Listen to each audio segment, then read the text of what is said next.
In 12 years of cardiology, I thought I'd learnt the rhythms of life and death. I've been present for over 300 code blues. I've cracked open chests with my bare hands. I've shocked still hearts back into rhythm. I've certified the dead, wept with their families, and moved on to the next case.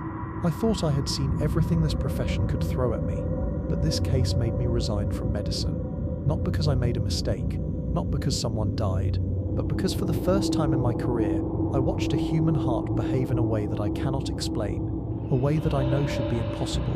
My name is Dr. Alan Shaw. I was a senior attending cardiologist at Fairview Regional Medical Center in Richmond, Virginia. I completed my residency at Johns Hopkins, my fellowship at Cedars-Sinai, and had been practicing in high-acuity cardiology for over a decade. The case I'm about to describe occurred during a standard night shift on October 9, 2024. The hospital was operating normally. We had 4 patients in the CICU and 2 post-op in telemetry. Weather was calm, power was stable. Everything about that night should have been routine. My shift began at 7 p.m. I took report from Dr. Yang, who was finishing his day rounds. Nothing unusual. I checked vitals and labs, 1 aortic valve replacement, recovering well, 1 suspected pericarditis pending echo, and a patient in room 14 who had undergone a triple bypass 3 days prior. All stable, all unremarkable. The ER was quiet, no codes, no major traumas. At 8:37 p.m., I was reviewing a treadmill stress test in the call room when I got a page. New admit, male, late 20s, syncope episode, found unresponsive at a bus terminal, inbound via EMS. That was the first anomaly. Young men don't usually collapse from cardiac events without prior history. EMS arrived at 8:52 p.m. with the patient. No ID, no phone, no wallet. No one had seen him collapse. According to paramedics, he was found lying on the floor of the station, pulse present but unresponsive. Initial vitals, temp 98.6, BP 120, over 82, HR 73, RR 14, GCS 15. He regained consciousness en route and was alert upon arrival, but he wouldn't speak. The man appeared to be between 25 and 30, Caucasian, short dark hair, no tattoos, no visible scars. He was calm, but made no attempt to answer questions. His eyes followed movement. His gaze was focused, but he remained completely silent. We admitted him under altered mental status, cause unknown. Labs were drawn, ECG performed. Results were confusing. His potassium was 4.4, sodium 139, creatinine 0.8, troponin, I was 0.02, within normal. But the ECG showed an irregular pattern I hadn't seen in 12 years of practice. Heart rate was steady at 61, but the intervals were off. PR interval 130 milliseconds. QRS was fine, but the T waves were subtly inverted in all 12 leads. Not abnormal enough to raise alarms, but symmetrical, deliberate, like they'd been drawn that way. By 10 o'clock I'd completed a full physical exam. No murmurs, no rubs, no gallops. No signs of trauma, infection or neurological deficit. Pupils equal and reactive. Reflexes normal. Respirations even. Oxygen SAT 99% on room air. He lay in the bed completely silent, staring at the ceiling. Nurses had tried talking to him, so had I. We offered food, water, psychiatric consult. Nothing. He blinked, breathed, stared, just present. At 10:37 p.m., the telemetry unit flagged an anomaly. Short run of idioventricular rhythm. Duration 3.2 seconds. That caught my attention. Idioventricular rhythm is usually a sign of a dying heart, but his vitals were stable. BP 124 over 78, heart rate 60. No complaints. He remained silent, sitting upright now, watching me. I stepped into the room and said, "We saw a brief irregularity in your heartbeat. We're going to run a few more tests." He didn't respond, just nodded once slowly. As I turned to leave, I swear I heard him whisper something, barely audible. 132. I froze. "What did you say?" He looked directly at me. "Calm, steady. Your resting heart rate. It's elevated. Too much caffeine. Not enough sleep." He wasn't wrong. My Garmin said 131 about 5 minutes earlier. I hadn't mentioned it. I hadn't even spoken aloud. I walked out of the room and immediately requested a full-body MRI. Blood cultures, tox screen, and a 24-hour Holter monitor. The results began returning at midnight. No drugs, no toxins, no elevated white count, MRI clear. EEG showed normal cortical activity. No tumors, no stroke, nothing. But the Holter data, what we had of it, was the first point where things crossed into territory I still can't explain. Between 11:47 and 11:52 p.m., the patient's heart rate dropped to 38, then spiked to 196 over the course of 34 seconds. Sinus rhythm, no pain, no distress, no visible symptoms. At precisely midnight, all monitoring systems, ECG, pulse ox, EEG and the telemetry nurses station went black for 16 seconds. Every screen, every reading, no error codes, no power failure in the hospital, just a localized loss of data, only in his room. When the monitors came back online, his vitals read as follows: HR60, BP 115/71, temp 98.4, sat 100%, but something had changed. His gaze was no longer neutral. He was watching the telemetry monitor, eyes locked on the waveform. A smile, not wide, not dramatic, just a twitch of muscle crossed his face. And then very clearly he said, "You'll see it again at 3:17. I checked my watch. It was 12:01 a.m. I didn't sleep that night. I made note of the time and documented the event precisely. Verbal utterance by unidentified patient, quote, "You'll see it again at 3:17, timestamps 00:01 hours. I wrote it clinically, as if that would distance me from what I'd just heard. At 00:30, I returned to his room. He was awake, upright, quiet, still smiling faintly. "Do you have a name?" I asked. He looked at me but didn't answer. "Do you remember what happened before EMS brought you in?" He tilted his head slightly and said, "I remember everything." I asked him to elaborate. He didn't. His vitals remained unchanged. Cardiac rhythm, normal sinus, 62 BPM, temperature 98.5, blood pressure 116/79, respiratory rate 12, pupils reactive, no nystagmus, no disorientation. At 01:12, Nurse Lara noticed something peculiar. She was assisting with vitals and happened to glance at the telemetry screen. His heart rate waveform, what we call the QRS complex, was perfectly symmetrical. Not just normal, perfect, identical spacing, identical voltage. Every QRS spike the same amplitude, duration and morphology. She called me over. I stared at the strip for over 2 minutes. It looked computer generated. I've read hundreds of thousands of ECGs. I have never seen a living heart produce this kind of pattern.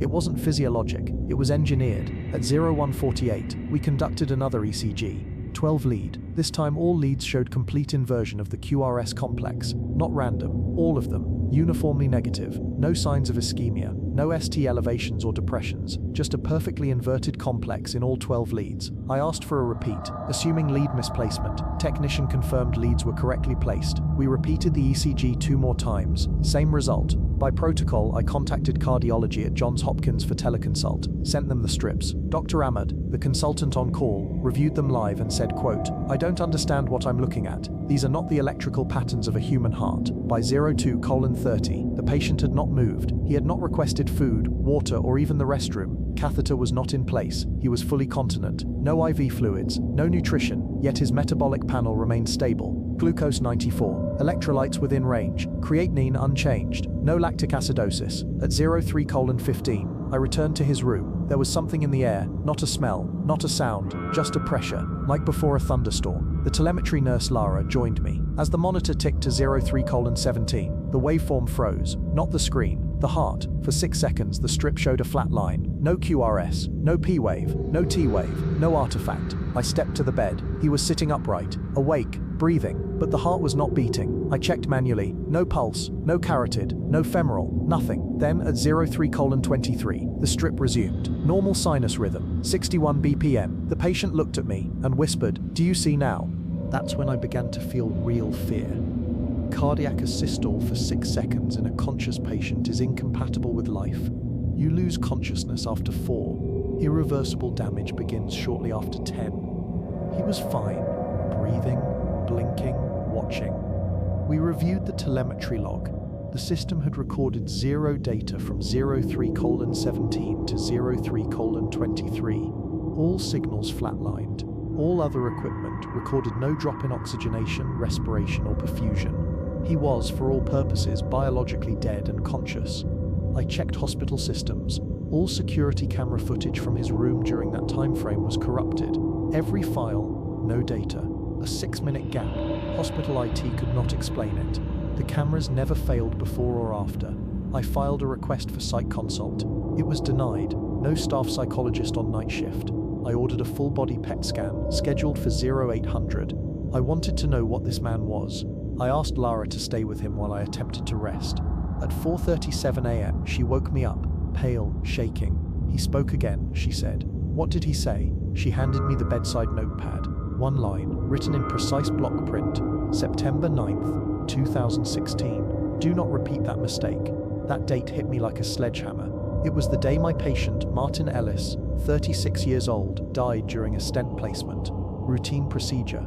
He coded on the table, "Unexplained perforation of the left anterior descending artery." I had performed the procedure. I'd never spoken about it to anyone, not even my wife. I returned to the room. "Who told you that date?" He didn't respond, just looked at me. "I need to understand what you are." His only response, "You already do." At 05:30 he requested to be alone, his first request since arrival. I agreed.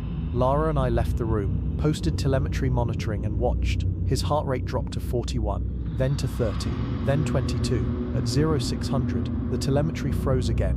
No electrical activity. I ran back into the room. He was gone. Not dead, gone. Bed empty, sheets undisturbed, no signs of egress. Door locked from the inside, no windows open, no alarms triggered. Security was called. All footage from 4:57 to 6 o'clock was corrupted. He simply ceased to be. All logs of his admission were missing from the EMR. No registration record, no nurse notes, no lab reports, no imaging. I confronted AT. They confirmed manual deletions had not occurred. The data had never existed. I asked to speak to the ER charge nurse who reported his arrival. There was no record of any ambulance arrival at 8:52 p.m. The CCTV footage from the ambulance bay showed nothing. That was the moment I knew I was done. At 0610, I began drafting an internal incident report. I documented everything clinically: disappearance of unidentified male, telemetry anomalies, loss of physical trace. I attached the corrupted ECG strips and included my observations from the early morning hours. I submitted the file to our risk management system. At 700 hours, I called the administrator on call, Dr. Evelyn Harper. She arrived 23 minutes later, visibly irritated, expecting a security concern, not what I was about to show her. I walked her through everything: the lack of medical history, the anomalous ECGs, the telemetry flatlines with retained consciousness, and finally the patient's disappearance. She reviewed the security footage herself. I watched her face change as she clicked through the empty hallway frames, the corrupted telemetry data, the missing patient logs. "This looks like a systems error," she said. "Maybe a prank, or maybe, Alan, are you okay?" She didn't believe me. That became obvious. I asked her to call in IT, hospital security and facilities. We needed a full systems audit. Her response was restrained. She said she would escalate to legal and compliance first. As of that moment, the event was being reclassified as potential unauthorized access. By 0830, I received a call from Dr. Matthew Lynn, hospital IT director. He stated calmly, "We have no server logs for any patient matching that description. The telemetry device in room 12 recorded null inputs from 2200 onward, not zeros, nulls. That shouldn't happen." "What do you mean nulls? There's no data, not missing, not deleted. It was never created. That's not a crash. That's an overwrite or an absence." At 9:06 a.m., I entered room 12 again. The bed was undisturbed, sheets pulled tight, ECG electrodes still in place, but they were dry, not detached, still affixed to the skin that was no longer there. No blood, no fluids, nothing biological. But the ambient temperature was 92 degrees Fahrenheit, the only room in the wing above ambient. I scanned the walls with a handheld thermometer. In the far corner, the one closest to the telemetry monitor, the temperature dropped rapidly: 79, 72, 61. It held there for exactly 1 minute, then returned to normal. I called radiology to confirm whether the PET scan had been performed. They said the order had been cancelled, not by them. The cancellation was logged at 0221 by user system. At 10:34, I received a call from Dr. Lin again. His team found an isolated string of characters embedded in the corrupted data logs, hexadecimal format. He asked if it meant anything to me. 53, 45, 50, 20, 30. That was the moment I realized this wasn't a fluke. It wasn't a system malfunction. Something or someone had engineered this entire encounter with intent. I began printing every ECG, lab slip, telemetry log, and nurse's note I could find. I wasn't looking for more data. I was trying to preserve what little proof remained. Within minutes, access to those records was revoked, locked behind administrator permissions. By 11:15, my credentials had been flagged for audit. It contacted me to return my login token for review. I knew what was happening. I had seen it before when legal was preparing to shut down a whistleblower investigation. By noon, I was pulled into a meeting with legal, compliance, and administration. No recording devices, no transcripts. I was asked to recount my shift again. I did, word for word. They did not write anything down. They asked if I had been under unusual stress, if I had consumed alcohol in the last 24 hours, if I had a history of sleep disorders. I told them no. They asked about my caffeine intake. I answered. They asked if I had lost any family members recently, if I had been experiencing anxiety. They asked everything except the one question I expected: what happened to that patient? The meeting ended at 12:58. I was escorted back to my office. My access badge was deactivated that evening. I received a formal letter the next morning stating I was being placed on voluntary administrative leave pending a review of clinical decision-making during an unverified patient interaction. No further clarification. I checked the hospital census for the date in question, October 9th. No patient matching that age or condition was listed. There were 10 admissions between 6 p.m. and midnight. I interviewed every nurse and attending who was present that night. Most remembered me being agitated, distracted. One nurse, Lara, supported my story. She was terminated 3 days later for unrelated reasons. I reached out to EMS dispatch. I asked about the pickup at Richmond bus terminal around 8:30 that night. They had no record of any dispatch or pickup in that area. When I asked to speak with the paramedic on shift, they told me the unit was responding to a separate call that night in another part of the city. That's when I realized what this really was. Not a patient, not a man, not a hallucination. An intervention, something meant to be seen, witnessed, recorded, and then erased. I left Richmond on October 23rd, packed my belongings, changed my number. I filed no formal complaint, no lawsuit. I knew better. You don't fight something like this. You leave. I haven't practiced medicine since. I haven't spoken to a patient. I haven't looked at an ECG. And every night, I check the time before I fall asleep. And I never ever look at a heart monitor at 3:17 a.m. After I left Richmond, I moved to a rural township in western Pennsylvania. I rented a single-bedroom unit above a hardware store, in a town where no one asked why a board-certified cardiologist suddenly stopped practicing medicine. I paid in cash. I used no forwarding address. For the first few weeks, I avoided all contact with former colleagues. I ignored calls from the hospital's human resources office. I deleted voicemails without listening to them. But on November 7th, I received a certified letter from the state medical board. The envelope was unmarked except for the return address in Baltimore. Inside was a single page. Dear Dr. Shaw, following review of Incident Report 10723, all records pertaining to October 9th, 2024, Room 12, Fairview Regional Medical Center, have been sealed pursuant to subsection 3C of the Emergency Institutional Records Act. Your cooperation in refraining from public commentary is expected. Your licensure remains valid. No signature, no contact number. I looked up the statute. There is no Emergency Institutional Records Act. There is no subsection 3C. I attempted to trace the letterhead. It had no registered government code. That same night at 12:47 a.m., I received a voicemail from an unknown number. No caller ID. The message contained exactly 4 seconds of audio. A heart monitor beeping, flatline, then a whisper. You looked too long. I began recording everything, handwritten, no electronics. I kept a physical journal, updated with every new anomaly. I wrote down every strange sound I heard in the night, every moment of static on the radio, every dropped call. It became routine. Then, on November 13th, I began receiving ECG strips in the mail. No return address, no postage marks, just a plain white envelope slipped under my door sometime during the night. Inside, a folded strip of ECG thermal paper, a full 10-second run. Each strip was identical, 61 BPM, clean P waves, normal intervals, but with one impossible detail. The QRS complex was mirrored, perfectly reversed, not just inverted, reversed left to right. ECG printers can't produce that kind of reversal. I checked. I called a colleague at a biomedical engineering firm under a pseudonym. I asked whether any known cardiology equipment could print ECG data in mirror format. The answer was no, not even if tampered with. By the 5th envelope, I noticed a pattern. Each strip had a timestamp written in faint pencil on the back, 03:17. Every single one. On December 2nd, I received something different. Not an ECG strip, a hospital bracelet, white plastic, no name, no date of birth, just a barcode, the kind we use to scan patients in telemetry. But when I scanned it at a drugstore kiosk that read standard barcodes, it returned, Alan Shaw, Room 12, 10/09/2024. The store clerk asked if I needed help. I left immediately. I changed apartments that night. In the following weeks, I began losing time, not sleep time. Minutes would disappear. I'd check the wall clock at 2:59, then look again what felt like seconds later and find it was 4:11. I began marking time manually with a kitchen timer. Sometimes it wouldn't go off.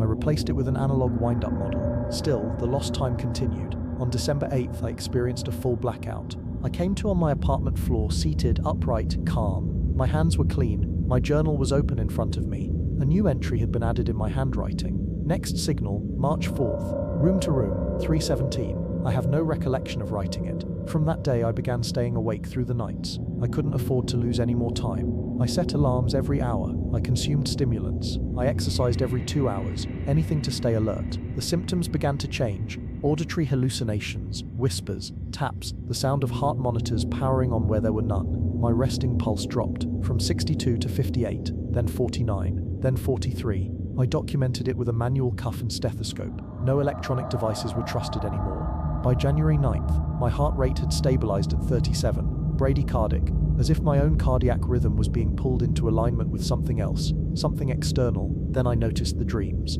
At exactly 3:17 a.m., I would wake, not from sleep, but from unconsciousness. I would find myself sitting upright, alert, no memory of falling asleep. In my lap, a folded ECG strip, always the same waveform, always the same time.